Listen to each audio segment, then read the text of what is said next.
નમસ્કાર દર્શક મિત્રો, હું છું અનિશ, હું છું પાક્કું ગુજરાતી, હું છું સાચો ગુજરાતી. જ્યારે વાત હોય છે કઈ વિવાદની, ત્યારે વિવાદ સર્જાતી વાતોને હું લોકો સુધી લઈ જાઉં છું. પણ જેને વાત કરી હોય છે એની સાથે વાત કરવી પણ જરૂરી છે.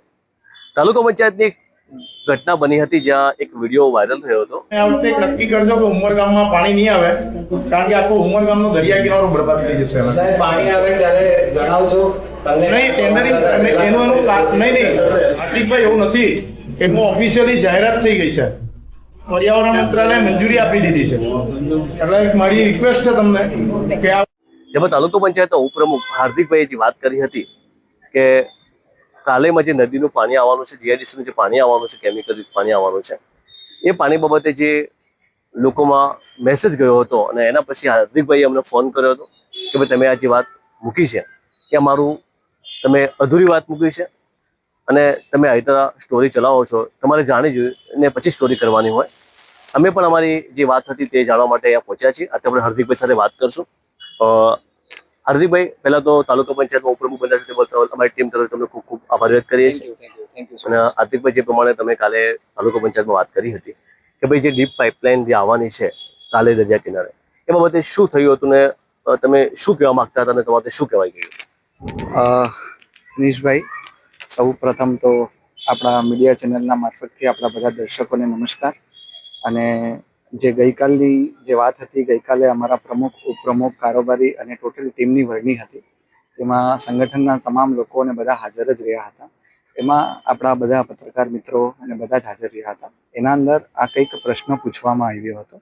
હવે એના અંદર એ પ્રશ્નને લઈને મારું કહેવાનું એમ હતું કે પ્રશ્ન એ હતો કે કાલાઈના અંદર દૂષિત પાણી દરિયાના અંદર છોડવામાં આવવાનું છે. એટલે મારું કહેવાનું એવું હતું કે એ પાણી અમે છોડવા નહીં દઈશું, કે છૂટે એટલે તમે જણાવજો. એનો મતલબ એવો હતો કે છૂટશે જ નહીં.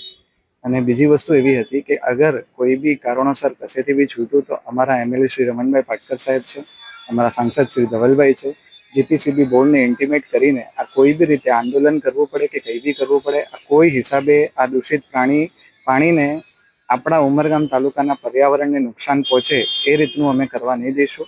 અને આ બાબતે અડીખમ બધા જ છે, કેમ કે આજે પર્યાવરણ છે તો આપણે છે ને. ભાજપ એ એવી સરકાર છે જેને પર્યાવરણ માટે બહુ બધી નોંધ લઈને બહુ સારા કાર્ય કર્યા છે.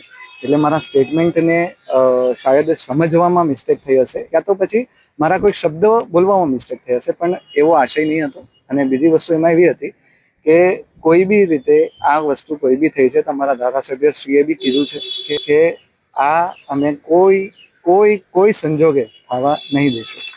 હાર્દિકભાઈ, હમણાં તમારી હજી તો તમે તાલુકા પંચાયતની સીટ પર બેઠેલા જ છો, આ બાબતે તમને કોઈ પહેલથી કોઈ જાણ હોય એવું કોઈ હતું કે પછી કેવું હતું? ના, કાલે તો હજુ અમારી પહેલી વાર વરણી હતી અને જીવનમાં પહેલી વાર હું ઇલેક્શન લડ્યો છું. એમાં ભાજપની ટિકિટ પર ખૂબ સારો પ્રતિસાદ મળ્યો છે ને શું કહેવાય, અને ભાજપના નામે તો બધા તરી જાય એવી રીતે હું બી તરી ગયો છું.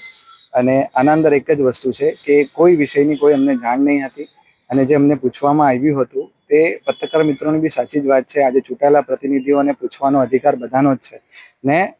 તમે શું કહેવાય, લોકતંત્રનો આધાર છો અને તમારો અધિકાર છે. આ વસ્તુ હવે અમારા ધ્યાને આવી છે તો અમારા પ્રમુખ શ્રી સંતોષભાઈ, કારોબારી અધ્યક્ષ શ્રી ને અમારી આખી બોડી આ વસ્તુને ધ્યાનમાં લઈ રમણભાઈ પાટકર સાહેબ સાથે સંકલન કરી, ધવલભાઈ સાથે સંકલન કરી આનો ચોક્કસપણે નિકાલ લાવશું. અને બીજા બી કોઈ પ્રશ્ન તમારા માટે હોય કે તમને ધ્યાને દોરતા હોય, કેમ કે આજે ફિલ્ડ પર વર્ષોથી છો તમે, અમુક પ્રશ્ન સોલ્વ થયા હશે, અમુક નહીં બી થયા હશે, જે કંઈ હશે અમને ધ્યાન પર દોરજો, તમને ટકોર બી કરજો. તમારો પૂરેપૂરો અધિકાર છે અમારા ઉપર ને તમારો જે તમે અમને પ્રશ્ન પૂછો છો એ જનતા અમને પૂછે છે એવું અમે માનશું અને એનો ચોક્કસપણે નિકાલ આવે એ રીતના પ્રયત્ન કરીશું.